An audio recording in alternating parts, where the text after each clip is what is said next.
A DLC de Elden Ring já começa com um dos maiores problemas que a From Software vai ter que lidar: manter a excelência que todas as DLCs da From Software tiveram desde Dark Souls, e ao mesmo tempo continuar a história do principal jogo da empresa até então. E quão bom Miyazaki vai precisar ser agora para poder acatar todo esse hype criado. E o principal, eles terão ideias para criar uma luta tão boa quanto Artorias foi? Elden Ring Shadow of the Erdtree foi anunciado há uma semana com a proposta de ser a continuação do principal game já lançado pela From Software, e já se tornou quase um marco da empresa apenas pelo anúncio da DLC. Mas será que é válido ter tanto hype assim? Todas as DLCs que a From Software fez ao longo desses 13 anos desde o lançamento de Dark Souls 1 mostrou que muitas vezes eles conseguem fazer DLCs melhores do que os próprios games originais, por muitas vezes inovando completamente ao construir batalhas de chefes, assim como Artorias fez o primeiro Dark Souls. Artorias of the Abyss iniciou essa história de DLCs da From para os jogos Souls, apesar que eu nunca sei se o correto é chamar os jogos da From de Dark Souls ou de Souls-like, já que tecnicamente eles que criaram a fórmula, mas tudo bem, vídeo que segue. Apesar de achar os cenários dessa primeira DLC meio feios, mas eles conseguiram, assim como no jogo base, inovar mais uma vez, criando um dos padrões de lutas mais completos que mudaria completamente a história da produção da empresa. Artorias era tudo de diferente que a From tinha feito no jogo inicial.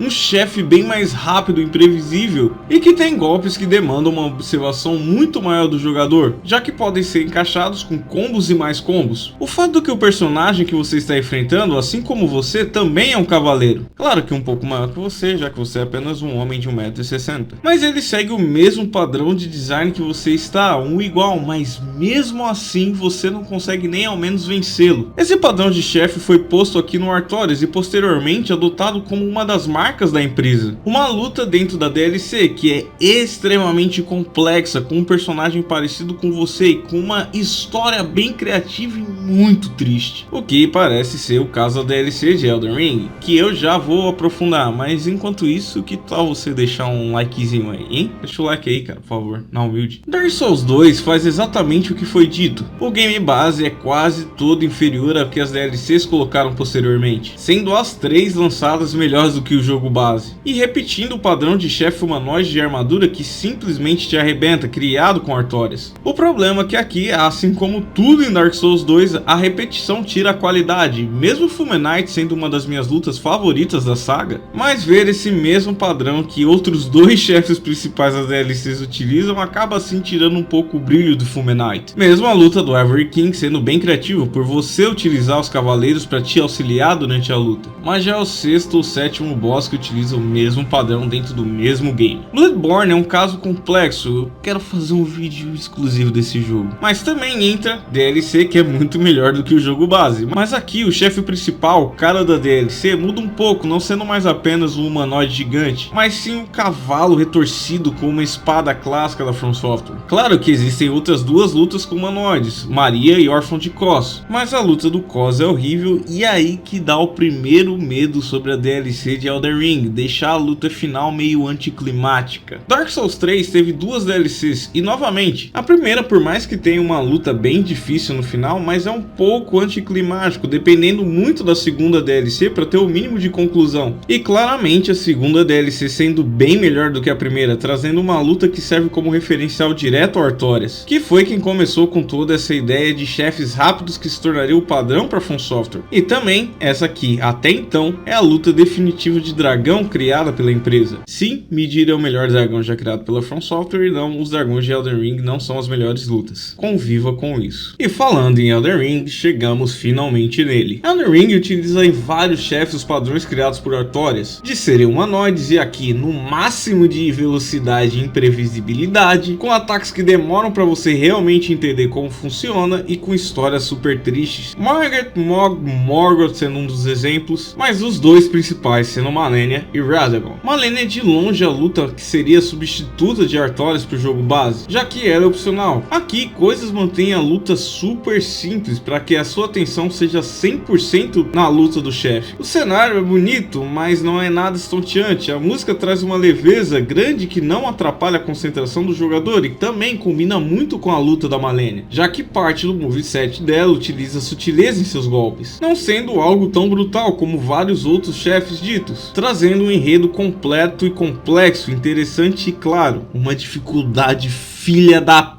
Radagon é a penúltima luta do jogo, aqui sim sendo algo muito mais brutal e épico, desde a utilização da música tema do game até a sua arma sendo um martelo. Boa parte do moveset do chefe é sobre bater o martelo no chão e criando rachaduras gigantescas por toda a arena, e tendo parte fundamental dentro do enredo. E aí percebemos que pela terceira vez encontramos algo errado. Radagon é a penúltima luta do game, a última sendo Elden Beast, uma das lutas mais anticlimáticas de todas. Claro que o cenário é bonitão e tal, mas a luta é horrível. Não funciona de maneira nenhuma essa luta, o que deixa o jogador de Elden Ring com um gosto amargo no final do jogo. Claro que não estraga a experiência, mas duvido que a tua luta favorita desse game seja o Elden Beast. Falando nisso, deixa aí no comentário quais são as lutas de chefes favoritas, não apenas do Elden Ring, mas de todos os jogos da From. E então chegamos na DLC do Elden Ring. Ao que é mostrado no game, alguns temas abertos serão tratados na DLC Shadow of Erdtree, como a relação de Miquella com Mog, o que aconteceu com Marika ou com a Melina, que são temas que ficaram bem soltos no enredo principal, que deixavam parte da história perdida, o que contribuía com o fator anticlimático que o final do game tinha, o que já é um bom acerto da From Software. Claro que já estamos acostumados, mesmo as DLCs da From Software não ajudam muita coisa a esclarecer o enredo, vide a DLC de Dark Souls 3, que também não finaliza muito bem a saga, mas tínhamos sim diversas dúvidas sobre Elden Ring, que agora pelo menos serão respondidas, não necessariamente sanadas. Aparentemente o jogo traz áreas novas no mundo das Terras Intermédias, cenários esses lindíssimos, dignos dos grandes cenários que a From Software criou em quase todos os jogos, ao contrário do que os jogos chineses tentam fazer. Mas o grande ponto que aqui chama atenção é o novo garoto propaganda, mais um seguidor do legado de Artorias. Ainda não temos grandes informações sobre o novo chefe, mas pelo design dele envolver cobras e fogo, é bem provável que tenha algum envolvimento com Rykard, um dos chefes do jogo base. E que excelente design! Ao que foi mostrado, será mais uma vez a From Software se esforçando para destruir a sua vida com um moveset rápido que demanda uma destreza absurda de quem está jogando, e que provavelmente terá duas formas, já que eles gostam de fazer chefe com duas formas. Ao que tudo indica, a DLC de Elden Ring será um dos principais produtos da empresa. O tempo que levou para a produção da DLC foi altíssimo, e assim deixando a espera dos fãs maior ainda, mas o que foi mostrado no trailer mostra que o produto terá uma qualidade absurda. A From Software apenas precisa ter a noção que esse produto não pode ser de maneira nenhuma anticlimático, já que eles acabaram fazendo isso algumas vezes. Ora tendo DLCs que são melhores do que o jogo base, e outros momentos, mesmo as DLCs sendo muito boas, mas a conclusão é bem fraca, por conta de uma luta ruim. Erro esse que já cometeram no jogo base, e agora eles não podem correr esse risco, já que várias pessoas que jogaram Elden Ring e outros que são fãs da From Software desde Dark Souls ou Demon Souls falam a mesma coisa. A luta final horrível que deixa um gosto ruim, que